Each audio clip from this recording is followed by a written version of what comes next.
e dar de imediato a palavra a Mats Larsson, que é o presidente da Agência Sueca de Produtos Médicos. Tem estado envolvido muito nas áreas de saúde no seu país. Foi responsável da empresa que desenvolveu soluções de e-health em toda a Suécia. Foi também diretor desta área de healthcare na Oracle e vem-nos aqui falar da sustentabilidade dos novos serviços de apoio ao cidadão. Muitas das soluções de fronteira têm sido desenvolvidas nos países nórdicos e de maneira que eu acho que é muito interessante ouvir esta perspectiva. Mats, thank you for coming. The floor is yours. Thank you very much for those kind words of introduction. Someone does this. And thank you very much for having me invited to this really interesting workshop and conference. It's fantastic to be back in Portugal. Nice city, beautiful weather, and you made the World Cup. So I'm just reflecting myself whether it will be here in Portugal or in Spain that I will spend the next 2 months. And I haven't yet made up my mind. I'll make a firm decision by this afternoon, I think. I will give you a brief presentation about sustainability of new citizen support services. And I will do this from a high level, national or regional. And my presentation will be followed by others during this day that more specifically talks about some of the innovative new support services that are being presented. I will do it at a larger scale. First, just a few words of my background. I have 10 years of hospital management, basically running large hospital institutions in Sweden. I worked 5 years as responsible for the national coordination of e-health in Sweden. That's both public and private healthcare. And as was mentioned in the presentation, I spent 5 years with Oracle, acting as somewhat of a healthcare expert in the Nordic countries. Currently, I have different roles. I am chairman of the Swedish Medical Products Agency. That's the equivalent of the U.S. U.S.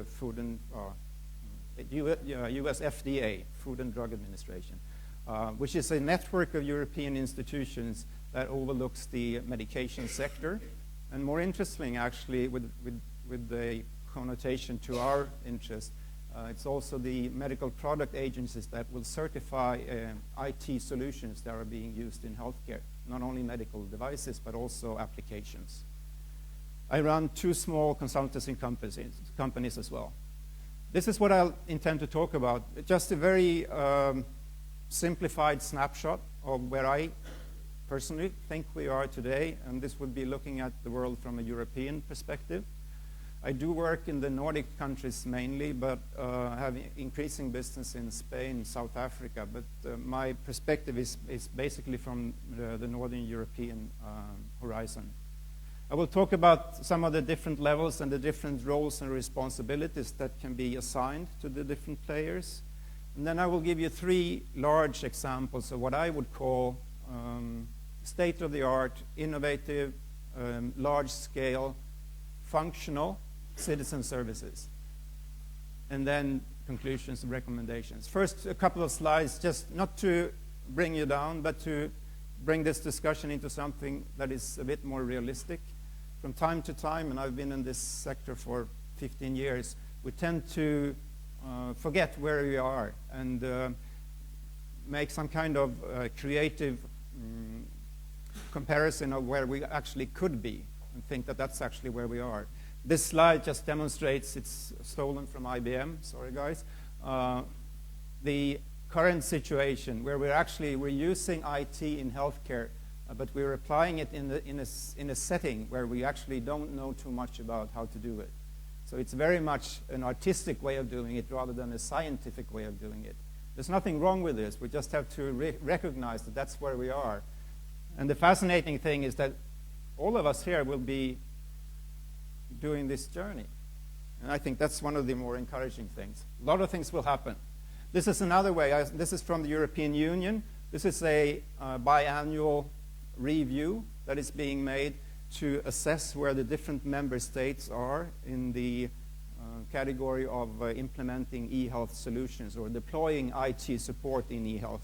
It's not for you to read in detail. It's just that I thought it would be interesting for you to know, first of all, that this sort of ranking exists, so you can actually look it up and see where Portugal is and within what sectors Portugal is performing strongly and where other countries might be ahead. So that's where you go to steal ideas. Another conclusion from this graph or this summary is that the countries on top here is what they call the front runners. There are only 4 or 5 of them. They're fairly small. So that's also a conclusion, that even if we think e-health is making great progress in Europe, it's basically happening in an advanced stage in some of the very small countries with maybe slightly different histories, slightly different cultures. The encouraging thing is that there are countries that are followers or runner-ups, and amongst them you find a variety of countries. And I would specifically point out Estonia. Estonia is a small country with a very different history, very short history of modernization.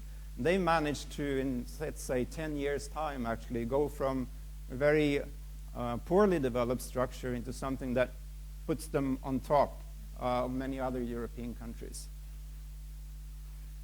One of my lessons that I've learned over the years is actually, if you want something to happen, a really good way to support that is to start to measure it, not just talk about it, not just have these endless presentations, but actually measure it. Try to get some numbers.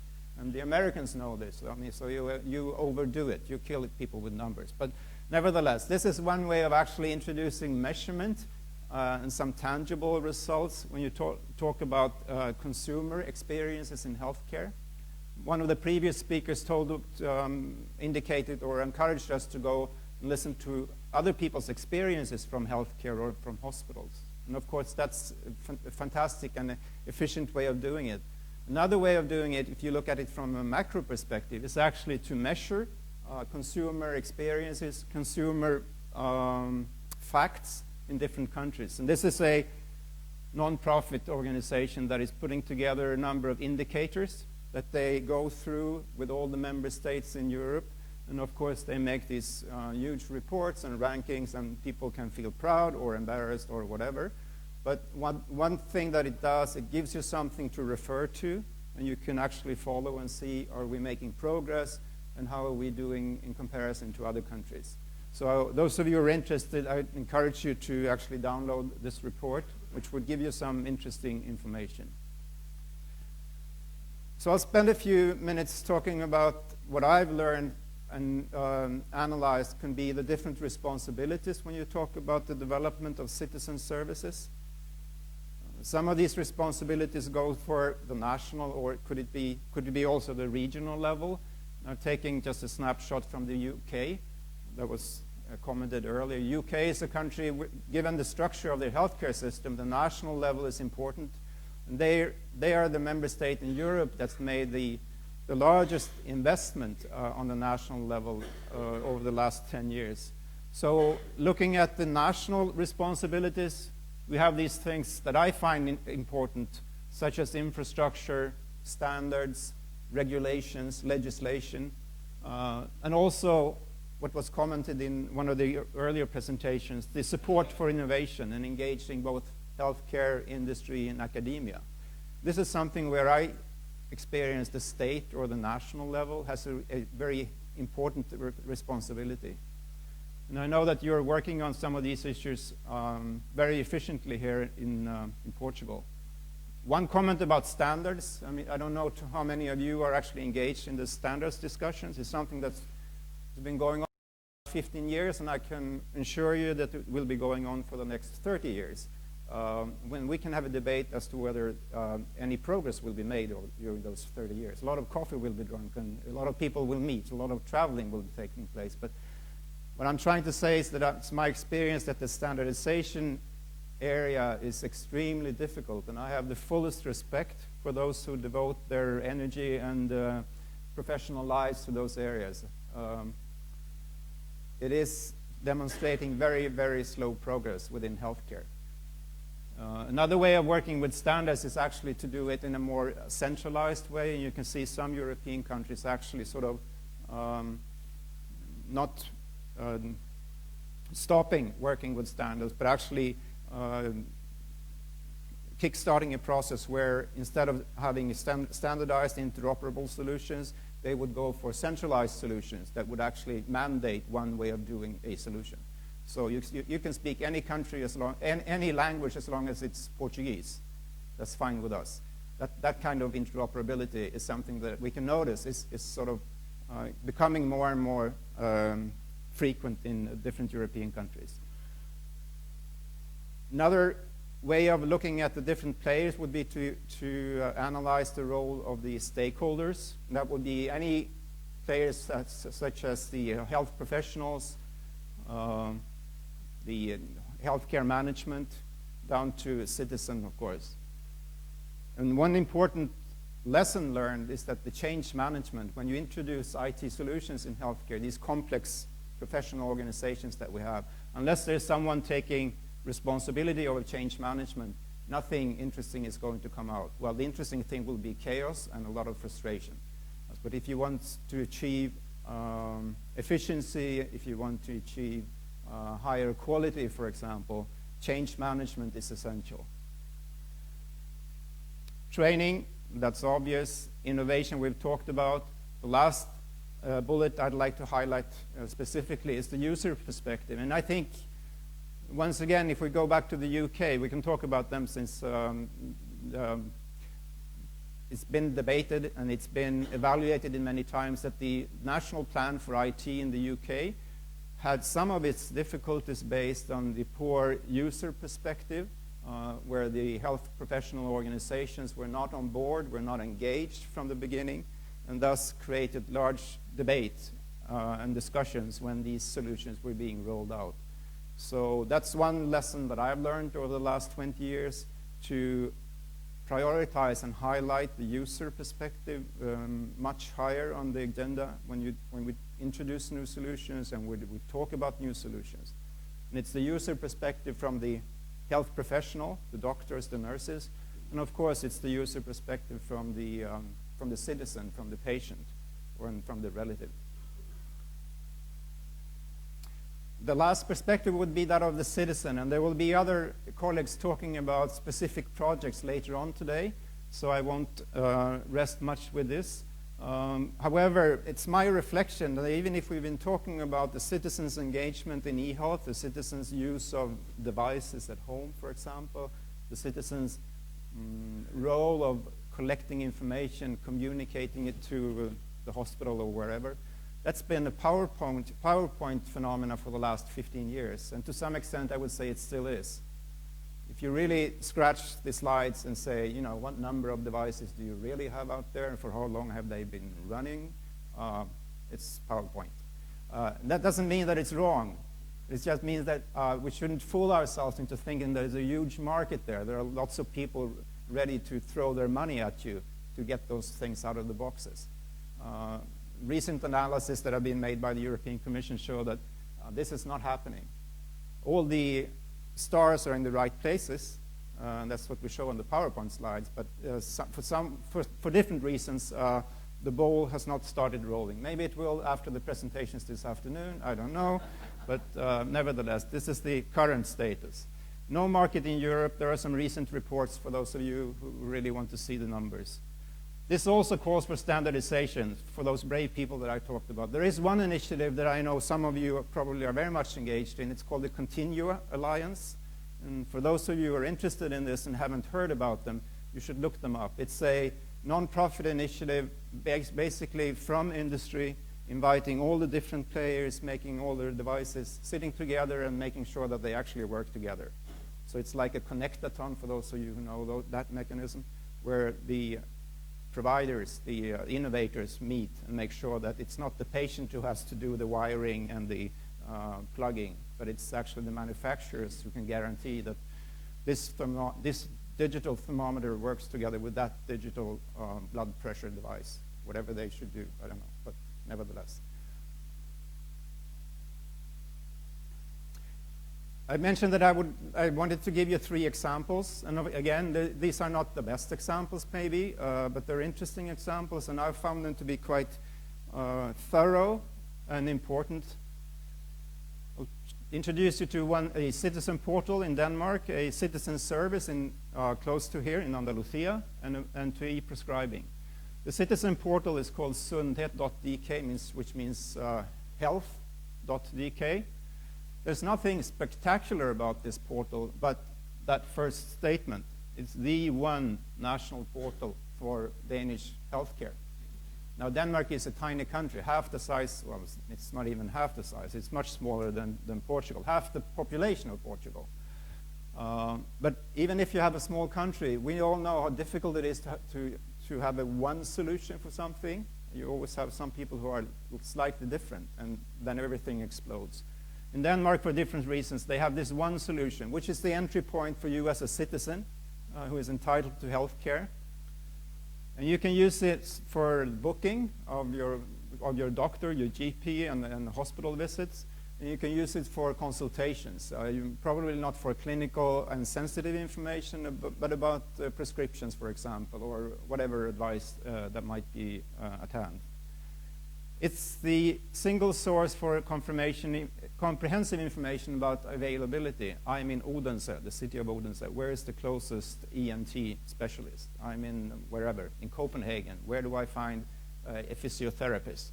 What street, what telephone number, what email address? You have it all there. And of course, this being the single point of contact, all the healthcare providers are eager to have their information updated and accurate, etc. And finally, and of course, this is where it's getting a bit sexy. If you, as a patient or citizen, use a strong authentication as like a smart card, then it opens up for communication with your personal clinical data. So now you're down to lab data, radiology results, clinical observations, etc., that you can communicate and have a dialogue with together with your GP. This is working in primary healthcare, not in the hospital sector. But then again, it's within primary healthcare where a lot of healthcare takes place.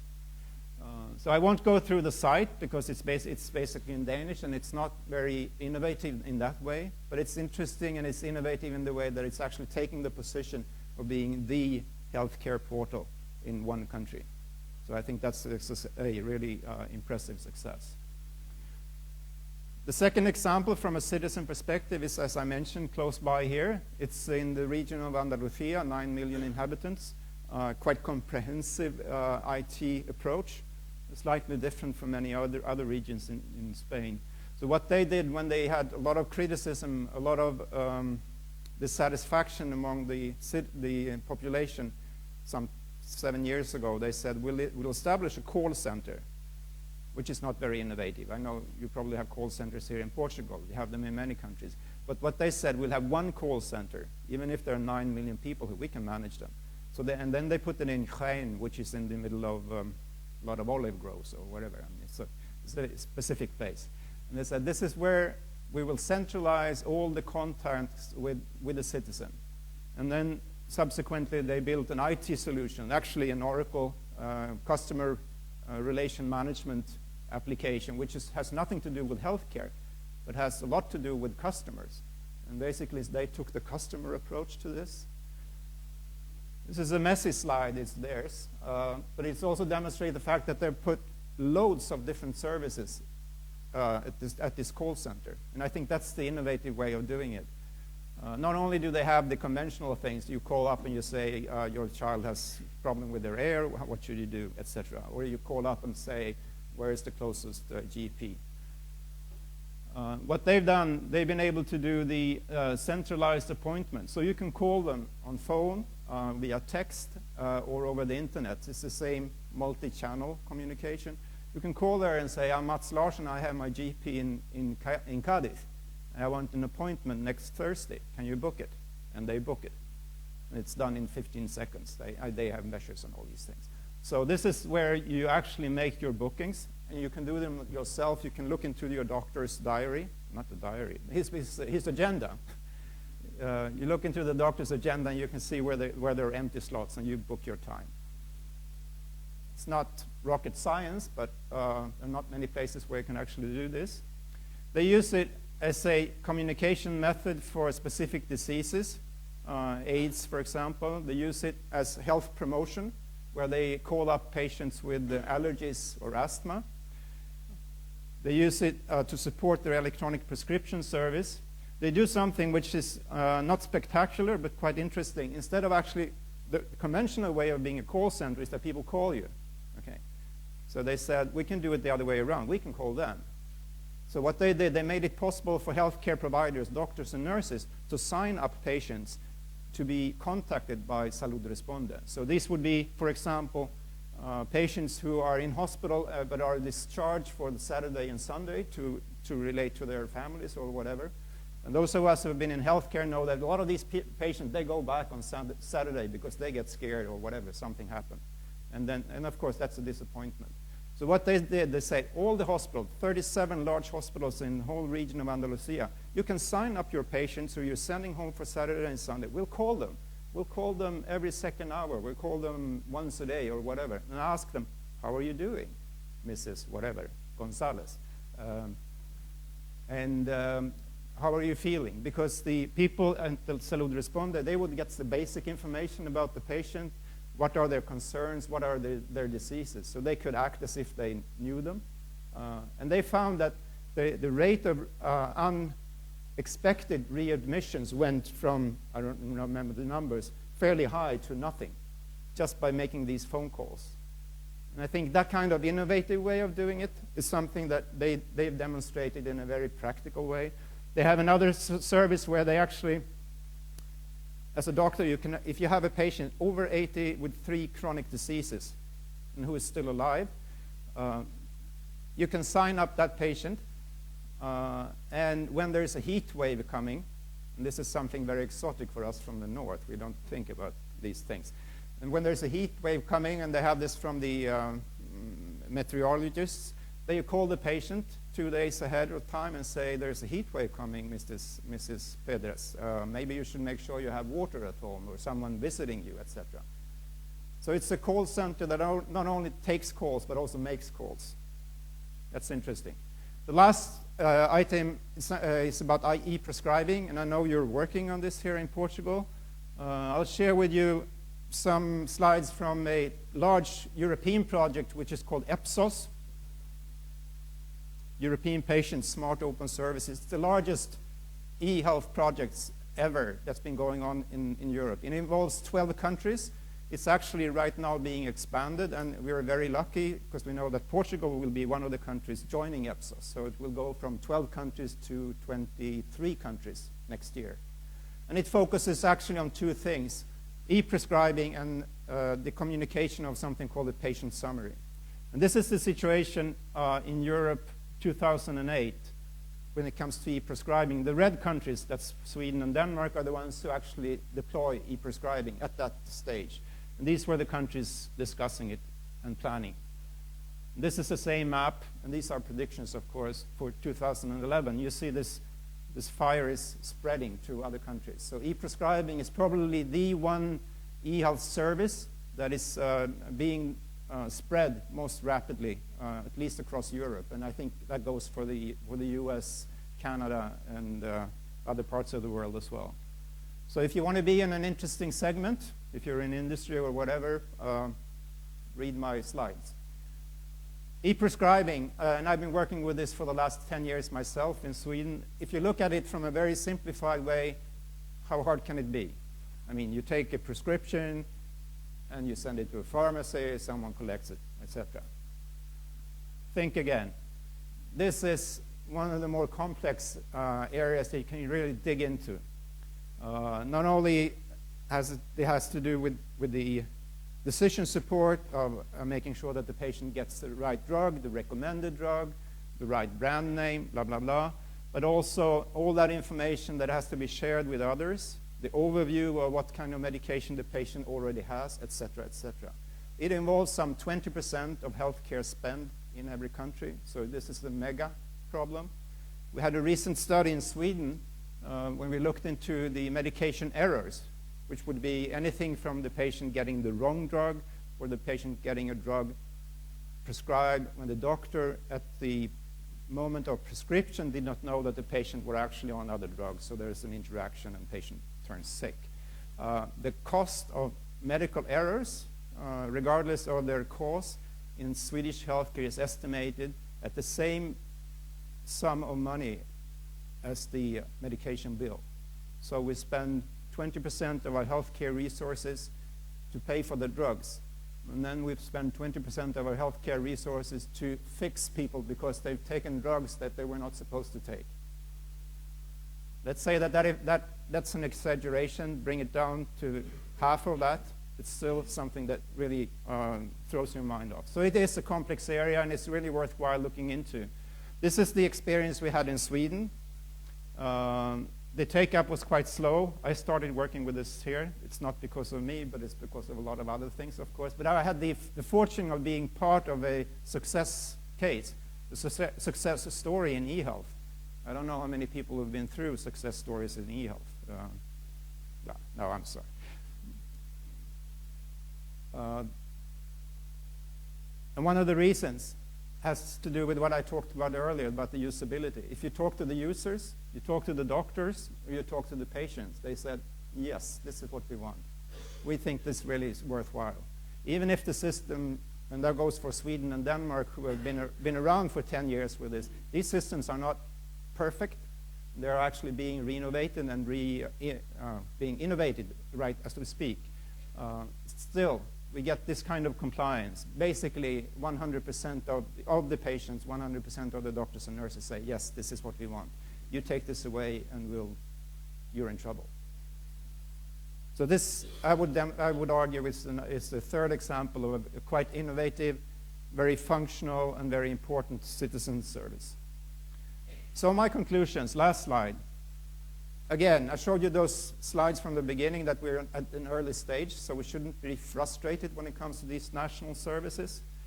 And of course, in countries that are trying to make their agenda, trying to prioritize, it's self-explanatory to go for the easy wins, the low-hanging fruit, because there is low-hanging fruit around. And we have a tendency to do it according to the books, which is not picking the low-hanging fruits. It's taking it, according to the theory, whatever.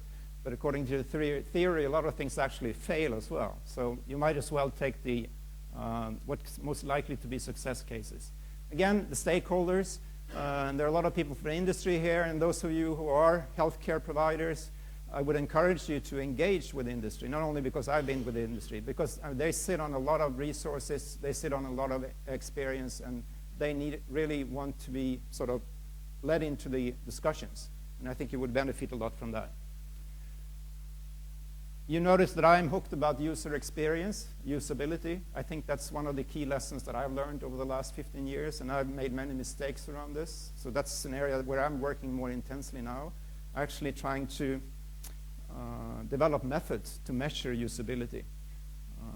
We do that when we have cars being tested in newspapers, etc. How often do you have an electronic health record being reviewed by a professional reviewer? Never. So this is something that I think is important, the user's perspective. Finally, learn from what others have done, not only their success stories, also some of their failures. And then again, steal with pride. I mean, there's nothing more reassuring than noticing that people are actually copying what you've done. You'll feel really proud. And after a while, people have forgotten where the ideas came from. So steal with pride. I think that's could be one of the conclusions. And again, to those of you here in Portugal, I know you have really ambitious projects. You have